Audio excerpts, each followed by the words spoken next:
माँ, मुझे कुछ महीनों के लिए विदेश जाना पड़ रहा है। तेरे रहने का इंतजाम मैंने वृद्धाश्रम में ही करवा दिया है। तकरीबन 30 साल अविवाहित डॉक्टर संदीप ने देर रात घर में घुसते ही अपनी माँ से कहा। तब माँ बोली, बेटा तेरा विदेश जाना जरूरी है क्या? माँ की आवाज़ में चिंता और घबराहट साफ झलक रही थी।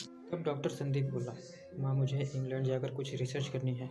वैसे भी तो कुछ ही महीनों की बात है, फिर मैं वापस घर ले आऊँगा। जैसे तेरी इच्छा बेटा, मरी सी आवाज़ में माँ ने कहा। यह कहकर माँ सोने चली गई। दूसरे दिन संदीप माँ को पड़ोस के एक वृद्धाश्रम छोड़ आया। वृद्धाश्रम में आने पर शुरू में हर व्यक्ति के चेहरे पर जिंदगी के प्रति हताशा और निराशा साफ झलकती थी, लेकिन जानकी देवी के चेहरे पर वृद्धाश्रम रहने के बावजूद कोई शिकन न थी।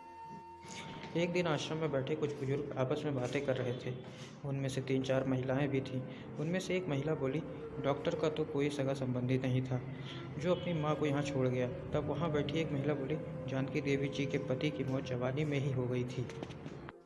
तब संदीप करीब 5 साल का था। पति के मौत के बाद जानकी देवी जी और उसके बेटे को रहने और खाने के लाले पड़ गए थे। तब किसी भी रिश्तेदार ने उनकी मदद नहीं की थी। जानकी देवी जी ने दूसरों के घर में झाड़ू पोछा करके अपने पढ़ाया लिखाया। संदीप भी पढ़ने लिखने में बहुत होशियार था, तभी तो वह डॉक्टर। वृद्धाश्रम में करीब 7 महीने गुजर जाने के बाद एक दिन जानकी देवी वृद्धाश्रम के संचालक मुकेश शर्मा जी के ऑफिस के नंबर से अपने बेटे को फ़ोन किया और कहा, संदीप तुम इंडिया आ गए हो या फिर अभी इंग्लैंड में ही हो? संदीप का जवाब था, माँ मैं अभी इंग्लैंड में हूँ। अब तो जानकी देवी जी भी 3-4 महीने से फ़ोन करती। तो संदीप का एक ही जवाब आता कि मैं अभी यहीं हूँ, जैसे ही मैं अपने देश आऊँगा तुझे बता दूँगा। इस तरह समय गुजरता गया और 2 साल गुजर गए। अब तो वृद्धाश्रम के लोग भी कहने लगे कि देखो कैसा चालाक बेटा निकला, कितने धोखे से अपने माँ को यहाँ छोड़ गया। तभी आश्रम का एक अन्य बुजुर्ग बोला, मुझे तो नहीं लगता कि डॉक्टर कोई विदेश में। तभी किसी और एक बुजुर्ग ने कहा, मगर वह तो शादीशुदा भी नहीं था, फिर होगी कोई गर्लफ्रेंड जिसने कहा होगा पहले माँ के रहने का अलग इंतजाम करो तभी मैं तुमसे शादी करूँगी। 2 साल आश्रम में रहने के बाद जानकी देवी जी को अपनी नियति का पता चल गया। बेटे का गम उन्हें अंदर ही अंदर खाने लगा। वह पूरी तरह टूट गई। 2 साल आश्रम में और रहने के बाद एक दिन जानकी देवी की मौत हो गई। उनकी मौत पर आश्रम के लोगों ने आश्रम के संचालक शर्मा जी से कहा, इनकी मौत की खबर इसके बेटे को तो दे दो, हमें तो नहीं लगता कि वह विदेश गया होगा, वह होगा यहीं कहीं अपने देश में। तभी शर्मा जी बोले, इनके बेटे को मैं कैसे खबर करूं, उसे मरे तो 3 साल हो गए। शर्मा जी की आवाज़ सुनकर वहाँ उपस्थित सभी लोग हैरान रह गए।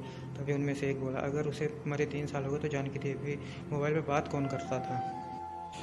तब शर्मा जी बोले, करीब 4 साल पहले जब संदीप अपने माँ को यहाँ छोड़ने आया था तो उसने मुझसे कहा कि शर्मा जी मुझे ब्लड कैंसर हो गया है और डॉक्टर होने के नाते यह मैं अच्छी तरह जानता हूँ कि इसके आखिरी स्टेज में मुझे बहुत तकलीफ होगी और मेरे मुंह मसूड़ों से भी खून भी आएगा और मेरी यह तकलीफ देखकर माँ दे ना सकी, वह तो जीते जी मर जाएगी। मुझे तो मरना ही है, पर मैं नहीं चाहता कि मेरे कारण मेरे से पहले मेरी माँ मरे। मेरे मरने से पहले 2 कमरों का हमारा छोटा सा फ्लैट है और जो भी घर का सामान आदि वह आश्रम में दान कर दूंगा। यह दास्तां सुन आश्रम के सभी लोगों की आंखें भी नम हो गई। जानकी देवी जी का अंतिम संस्कार कर दिया। यह दास्तां सुन आश्रम के सभी लोगों की आंखें भी नम हो गई। जानकी देवी जी का अंतिम संस्कार आश्रम में ही कर दिया गया। उनके अंतिम संस्कार में शर्मा जी ने आश्रम में रहने वाले बुजुर्गों के परिवार वालों को भी बुलाया। माँ बेटे के इस अनमोल प्यार और अटूट दास्तां का कुछ लोगों पर इतना असर हुआ, कुछ बेटे अपने बूढ़े माँ बाप को वापस घर ले गए। उम्मीद करता हूँ ये कहानी आपको पसंद आई होगी। अगर पसंद आई तो चैनल को सब्सक्राइब कर दें और वीडियो को लाइक ज़रूर करें। धन्यवाद। जय हिंद दोस्तों।